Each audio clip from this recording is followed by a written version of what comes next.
Yung city ng refuge na yon, that's Jesus. You know, Jesus is the one na pwede mong takbuhan pag may humahabol sa'yo. I love it!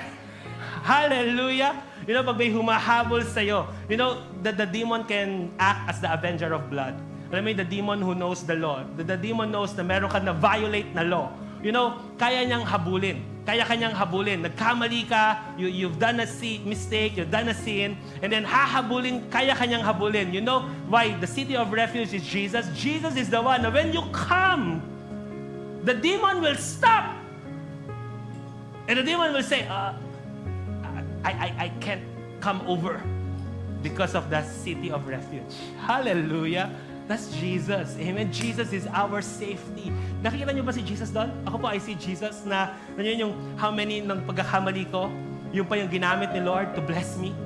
When I run to the Lord. Now, church, I would like to say, it's not pag nagkamali ka, you'll become more blessed. I'm not saying that. What I'm saying is this, pag nagkamali ka and you run to the city of refuge, that is where the blessing is.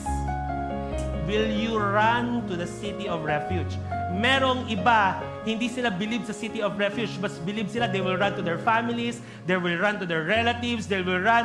Whereas, andito yung provision ni Lord. You know, that's the story today. God is there. Jesus is there. Ready to become your refuge in the time of your problem, in the time na magkaroon ka ng mistake.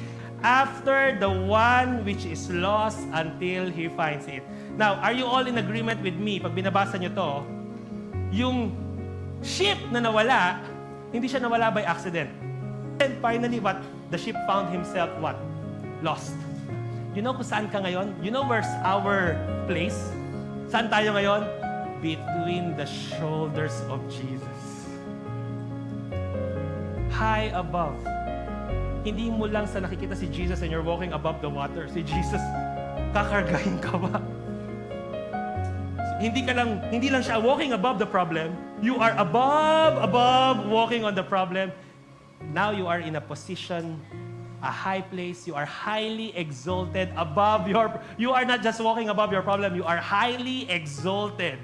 Highly exalted above your problem. And now this is what happens when you make me your refuge.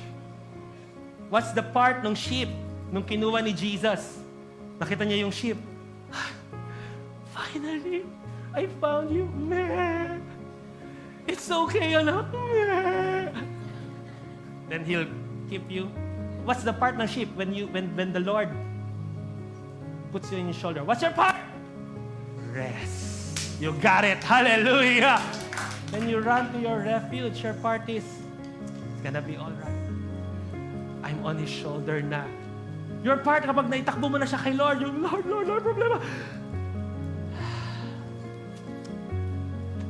I'm now in your shoulders, Lord. No safer place, no place. Do you see, church? The city of refuge is just the parable ng lost sheep. It was not an accident na all the names are Kadesh, Shechem, Hebron, Bezer, Ramoth, Golan. The names of these, Kadesh means sanctuary, Shechem means shoulder, Hebron means fellowship, Bezer means fortress, Ramoth means highly exalted, Golan means exceed rejoicing or joy. When you combine it together, this is what it means. You can find sanctuary on the Lord's strong shoulders, which He offers in fellowship. He is your fortress, and He highly exalts you above all your troubles with great. What story do you see from these names? The parable of the lost sheep. You see the great shepherd. Anak, come here. Puts you on the shoulder with great rejoicing. Hallelujah! Hallelujah!